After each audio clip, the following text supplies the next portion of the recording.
दोस्तों स्वागत है हमारी एक और नई वीडियो में। आज हम बात करने वाले हैं आरबीआई द्वारा एक नई अपडेट जारी की गई है। अगर आप बैंक के कस्टमर हैं तो आपके लिए बहुत बड़ी खुशखबरी है। तो यहाँ पर रिजर्व बैंक ऑफ इंडिया ने भारतीय बैंक ग्राहकों के पैसे की सुरक्षा को और मजबूत बनाने की दिशा में कदम उठाया है। पिछले कुछ समय से कई बैंकों को प्रतिबंध प्राइवेट के दायरे में रखा गया है। ऐसे में जो निवेशकों को भी मुश्किल का सामना करना पड़ा है। खबरें आई है कि बैंक दिवालिया हो रहे हैं और ग्राहकों को लेकर उनका पैसा डूब जाएगा।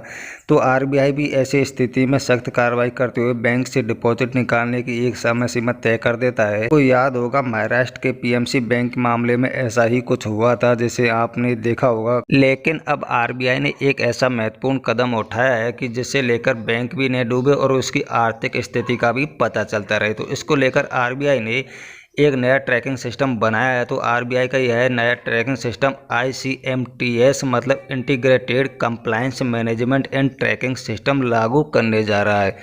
तो यहाँ पर आखिर क्या है ये सिस्टम और आपके लिए कैसे रहेगा फायदेमंद, आइए हम आगे समझते हैं। रिजर्व बैंक ऑफ इंडिया जो ICMTS के जरिए बैंकों की निगरानी बेहतर तरीके से कर सकेगा। इस सिस्टम में सभी बैंक आपस में जुड़े रहेंगे और एक दूसरे के साथ अपना डेटा भी शेयर करते रहेंगे। ऐसे में जब बैंक की आर्थिक स्थिति ठीक नहीं होगी या फिर प्राइवेट होने वाली स्थिति आएगी तो आरबीआई के पास पहले से इसकी जानकारी होगी।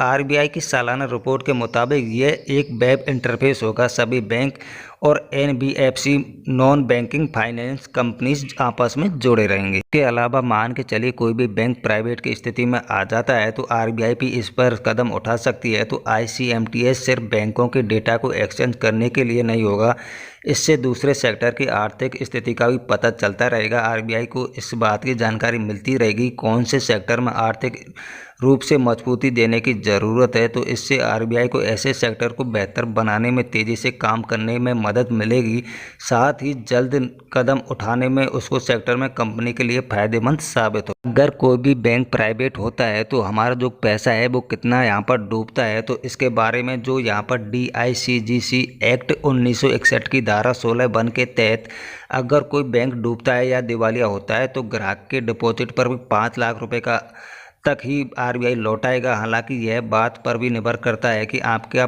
कितने बैंक में अकाउंट है और दूसरे बैंक में जमा पैसे और डूबने वाले बैंक में जमा राशि को जोड़कर यह सीमा 5 लाख रुपए तक की होगी।